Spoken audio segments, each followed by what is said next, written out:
Brilliance Audio presents the unabridged recording of Frankenstein, Lost Souls, by Dean Koontz, performed by Christopher Lane. To Tracy Devine and Fletcher Buckley, who keep each other delightfully sane in a world gone mad, may your lives be full of good books, good music, good friends, and, in light of your reckless choice of vacation spots, only good bears. Men do not differ much about what things they will call evils. They differ enormously about what evils they will call excusable. G.K. Chesterton. Frankenstein, Lost Souls. Chapter 1. The October wind came down from the stars.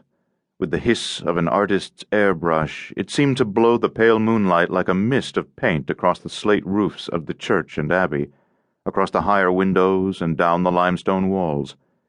Where patches of lawn were bleached by recent cold, the dead grass resembled ice in the lunar chill. At 2:00 in the morning, Deucalion walked the perimeter of the 7-acre property, following the edge of the encircling forest. He needed no lamplight to guide him, and he would have needed none even in the blackness of the mountain woods. From time to time he heard sounds of unknown origin issuing from among the towering pines, but they inspired no anxiety. He carried no weapon because he feared nothing in the forest, nothing in the night, nothing on earth.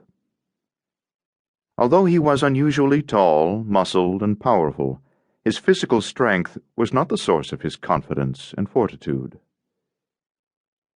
He went downhill past St. Bartholomew's School, where orphans with physical and developmental disabilities flew in their sleep, while Benedictine nuns watched over them.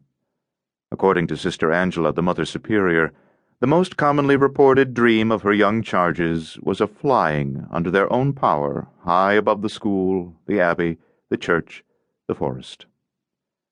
Most of the windows were dark, although lights glowed in Sister Angela's office on the ground floor.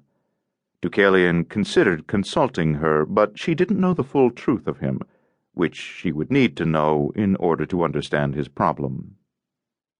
Centuries old but young in spirit, born not of man and woman, but instead constructed from the bodies of dead felons and animated by strange lightning. Deucalion was most at home in monasteries. As the first, and he believed the sole surviving creation of Victor Frankenstein, he belonged nowhere in this world, yet he did not feel like an outsider at St. Bartholomew's Abbey. Previously he had been comfortable as a visitor in French, Italian, Spanish, Peruvian, and Tibetan monasteries. He left his quarters in the guest wing because he was plagued by a suspicion that seemed irrational but that he couldn't shake. He hoped that a walk in the cool mountain air would clear his troubled mind.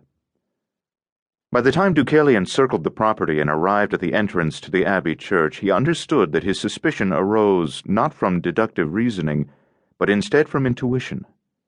He was wise enough and sufficiently experienced to know that intuition was the highest form of knowledge and should never be ignored. Without passing through the door, he stepped out of the night and into the narthex of the church.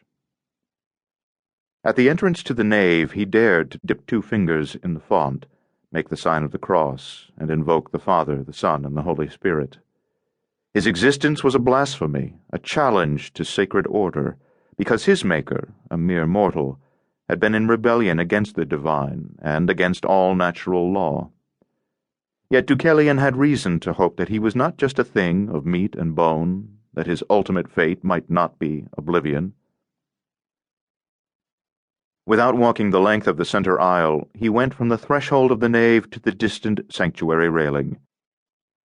The church lay mostly in shadows, brightened only by a sanctuary light focused on the crucifix towering over the altar and by votive candles flickering in crimson glass cups. As Deucalion appeared at the railing, he realized that another shared the church with him. Glimpsing movement from the corner of his eye, he turned to see a monk rising from the first pew. At 5'7" and 200 pounds, Brother Salvatore was less fat.